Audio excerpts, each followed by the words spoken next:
দীর্ঘদিন ধরে স্বাস্থ্য পরীক্ষা না হওয়া দ্বিতীয় হুগলি সেতুর এবার স্বাস্থ্য পরীক্ষার সিদ্ধান্ত নিল কলকাতা পুলিশ। রক্ষণাবেক্ষণ ও মেরামতির কাজের জন্য দুদিন রাতে বন্ধ থাকতে চলেছে বিদ্যাসাগর সেতু।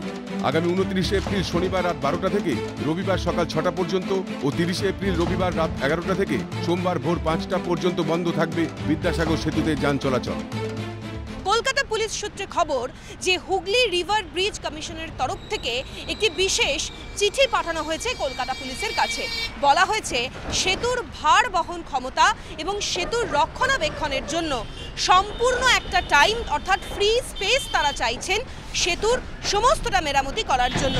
কলকাতা পুলিশের তরফ থেকে এই বিশেষ নির্দেশিকা জারি করে বলা হয়েছে আগামী দুদিন অর্থাৎ রাতের বেলা দ্বিতীয় হুগলি সেতু অর্থাৎ বিদ্যাসাগর সেতুতে যান চলাচল বন্ধ রাখা হবে সম্পূর্ণভাবে।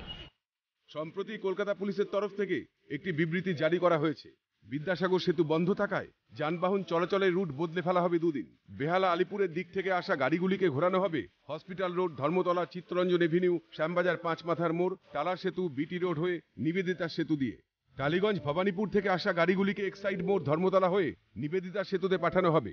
বন্দর এলাকা থেকে আসা গাড়িগুলিকে হেস্টিংস মোড় দিয়ে স্ট্যান্ড রোড, কিংসওয়ে ও ধর্মতলা দিয়ে ঘোরানো হবে। আগামী 29 ও 30 এপ্রিল রাতে ছোট গাড়িগুলি বালি ব্রিজের বদলে স্ট্যান্ড রোড ও হাওড়া ব্রিজ হয়ে যাতায়াত করবে। তবে দুদিন রাতে দ্বিতীয় হুগলি সেতু বন্ধ থাকার জেরে স্বাভাবিকভাবেই যানজটের আশঙ্কা যে থেকেই যাচ্ছে তা বলাই বাহুল্য। ক্যামেরায় মদন সরকারের সঙ্গে খালিদ জামাল ও অভিরূপা শাহর রিপোর্ট, ক্যালকাটা নিউজ।